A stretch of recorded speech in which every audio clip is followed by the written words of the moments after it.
Good morning, everyone. We're out in the shop again, and we're about to do some science.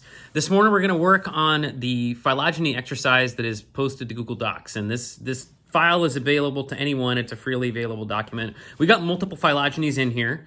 The first phylogeny, the first question within this assignment is the most difficult. It has the most steps. It's the most complex, and so we're going to do that one together. If you can work your way through this one, you should be totally fine for the rest of the problems on this exercise, and you can work on them yourselves.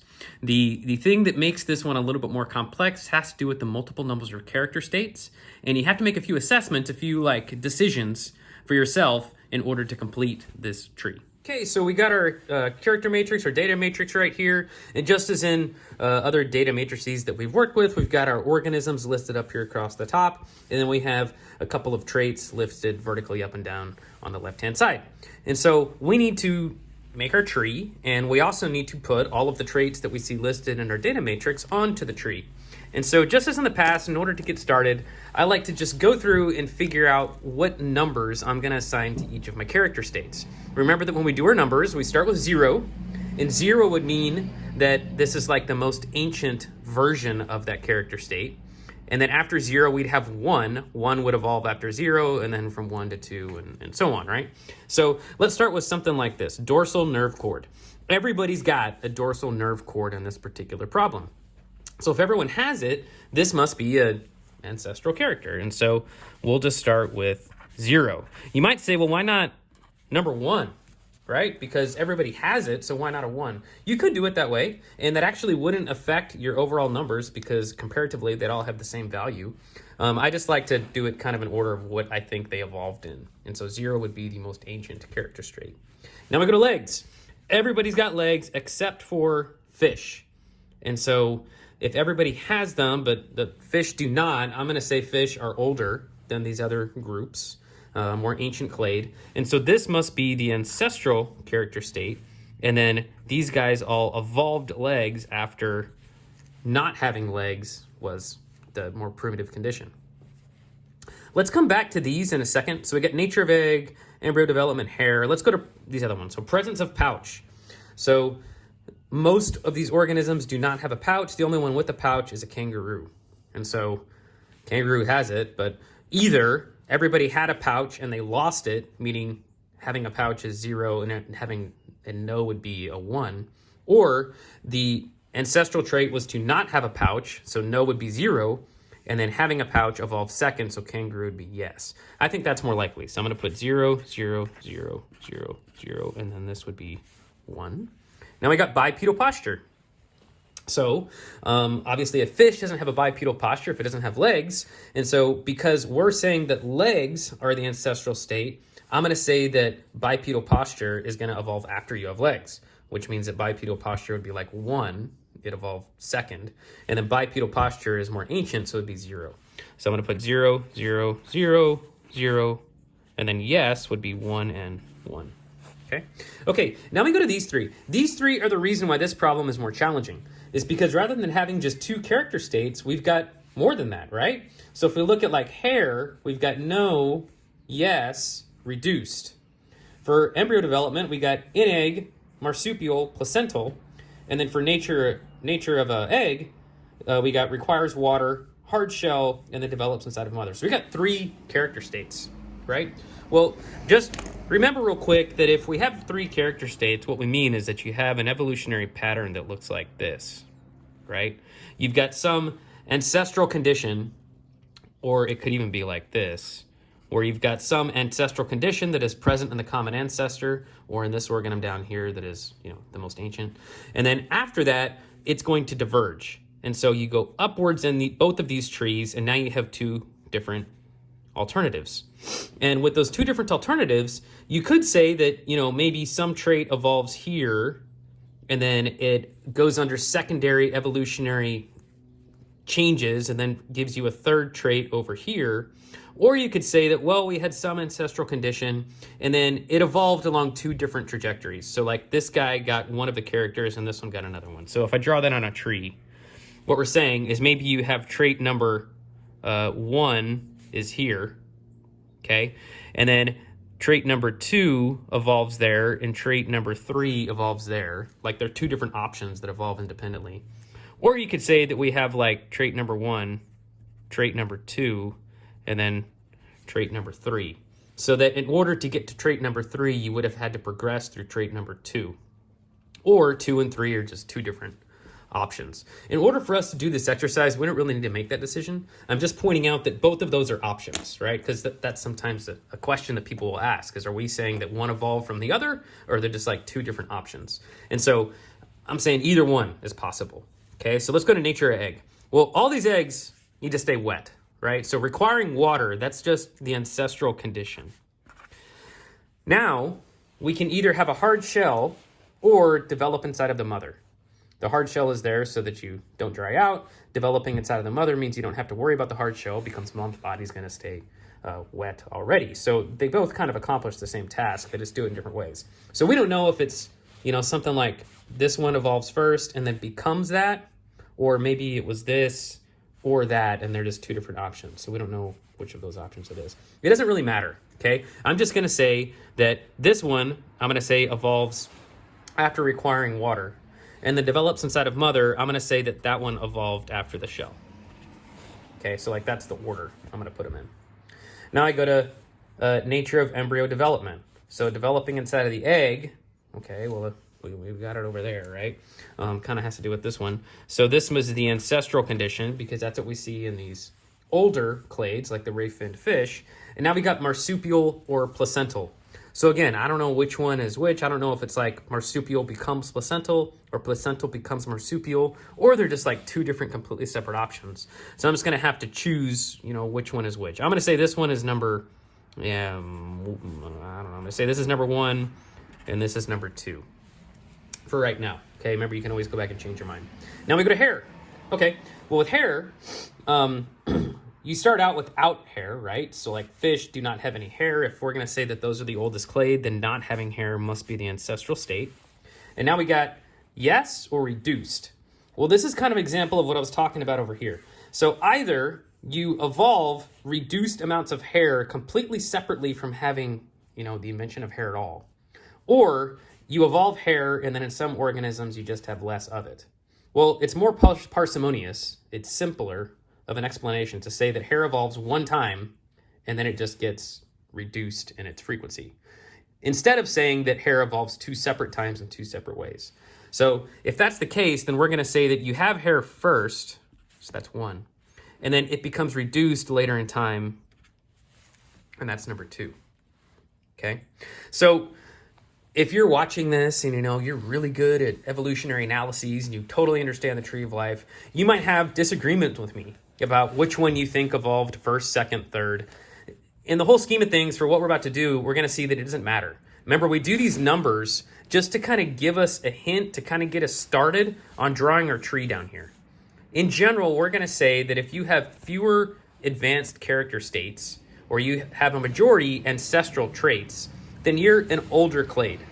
And that if you have a lot of character states that we evolved came later in the game or later in the tree of life, you must be a more recent clade.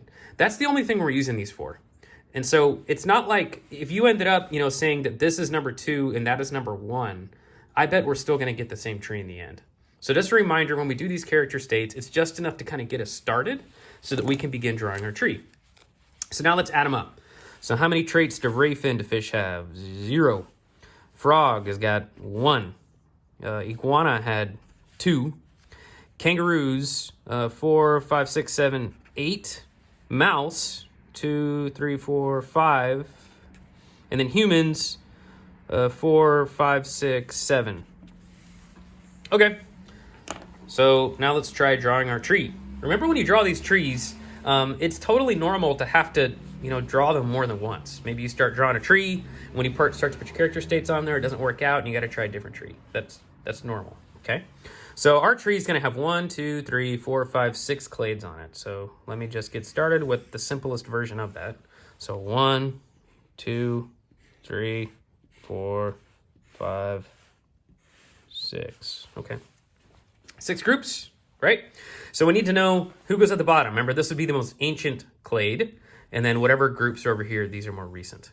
Okay, well, when we look at our numbers, it's pretty clear which is the most ancient clade. It'd be the fish. So I'm going to put the fish down there. So ray finned fish. Okay, after that is frog.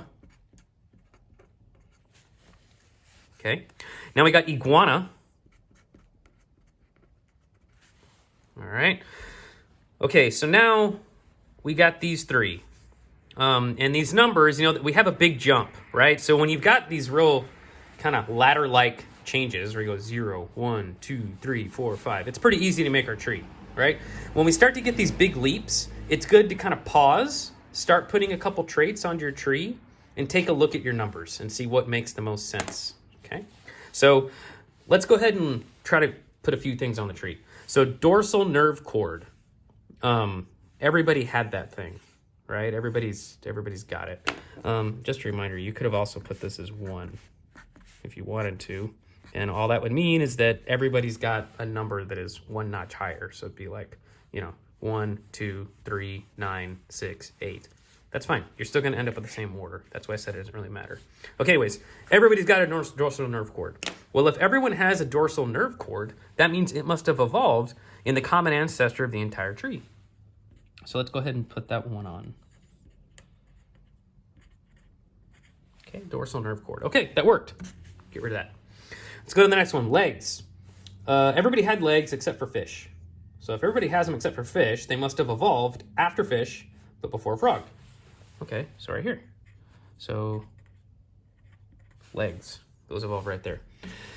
Fish don't have legs. You don't usually have to put not legs or no legs, absence of legs. It's usually not necessary. So we're going to put when the trait evolves. If we haven't listed it, we're going to assume it's not there.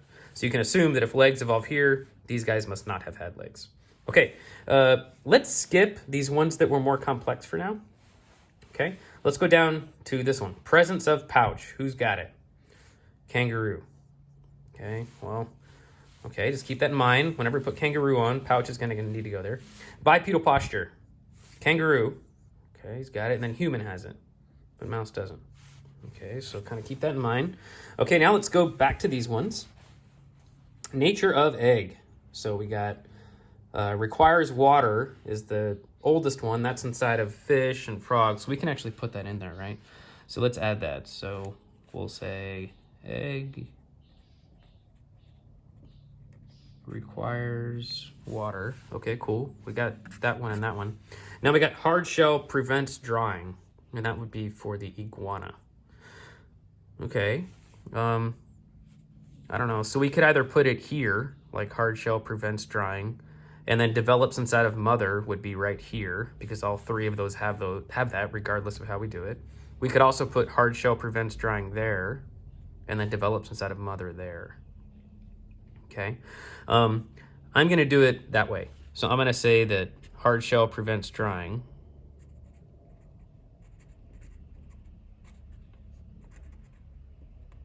Okay, and then develops inside of mother.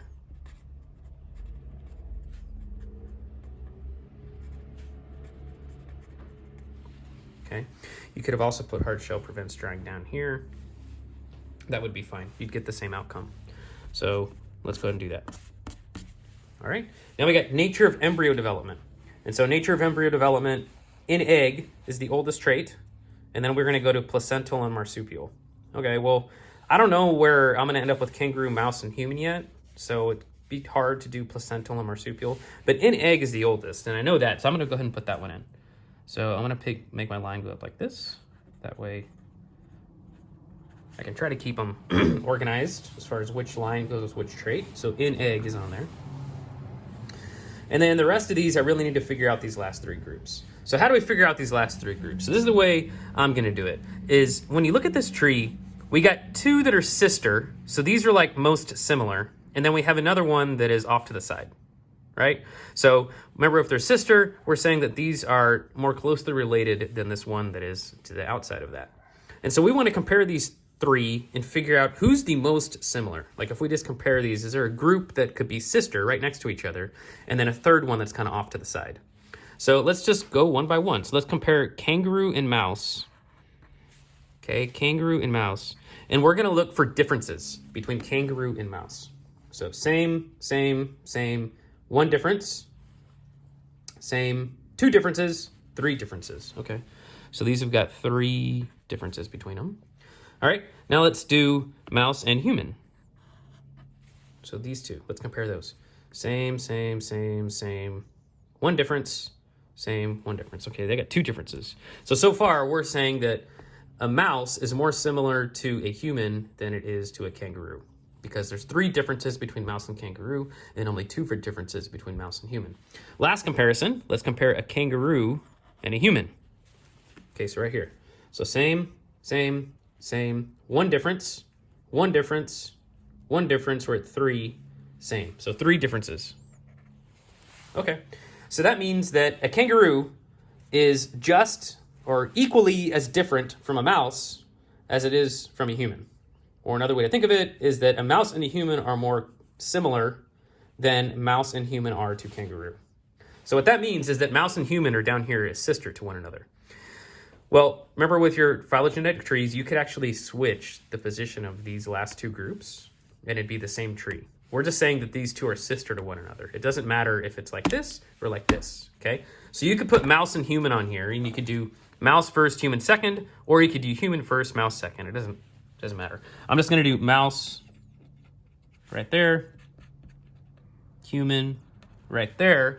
Well, then the one that was least similar to those two is the kangaroo. So here's my kangaroo. Okay, so kangaroo, mouse, human. Okay, well that means I've made a decision, right? Like I've decided this is the way my tree is gonna go. So now when I go back to these traits, I'm just gonna put them on here, map them onto my tree, and not change the location of things. So in egg was already down there. So now we got marsupial and then placental. And so we're saying that these two are placental, this one's marsupial. Okay, so then I'm gonna put marsupial out here. And I'm gonna put placental right there. So we got two traits, right? Okay, now we got hair. So no hair, so I'm just not even gonna put it. And then hair evolves for kangaroo and mouse, and it's reduced in humans.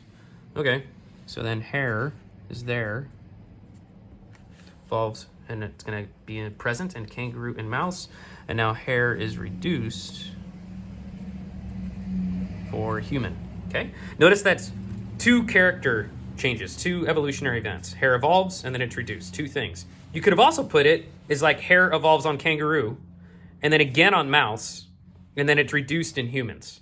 But you can't be reduced unless it already existed. So you'd actually have to have three different evolutions of hair plus a fourth reduction of hair inside a human. So this is more parsimonious. Remember that word? The fewest number of evolutionary changes is most likely to be true. And so because this is the fewest or more simple explanation, that's what we're going to go with for the hair. So that means we took care of all these.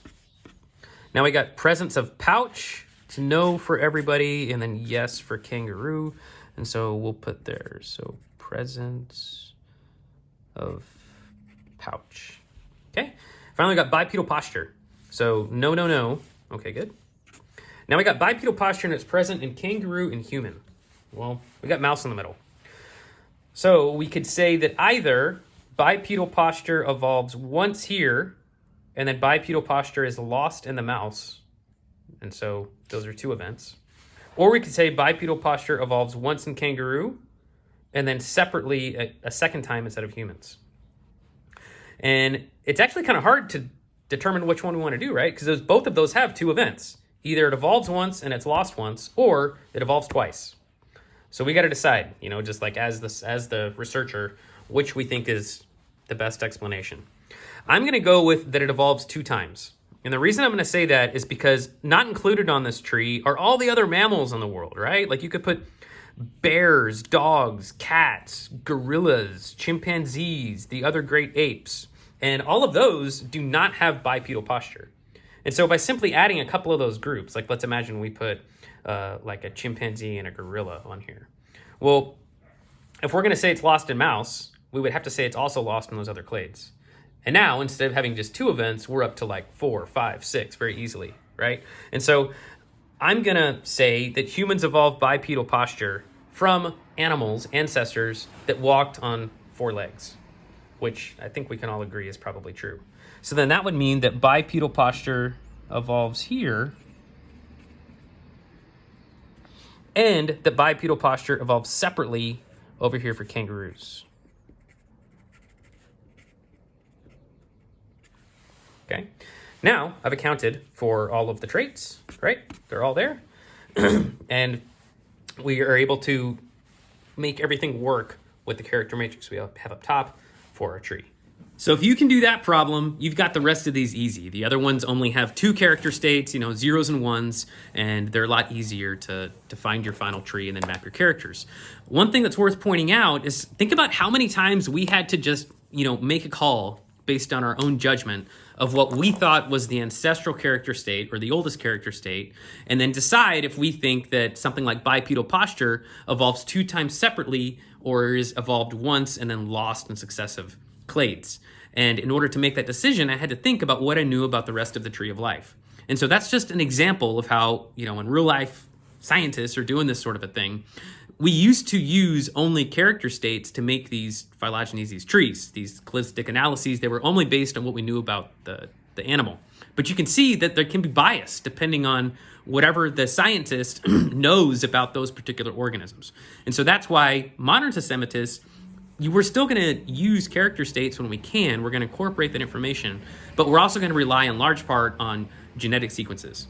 Because instead of having just a couple of character states, each base pair within that several hundred million long genetic sequence, that counts as like a state. And so we can have a lot more data at our disposal to kind of account for any kind of mistakes we might be making in our own analysis, whatever biases there might be with the scientist. And just more data is always better than less data.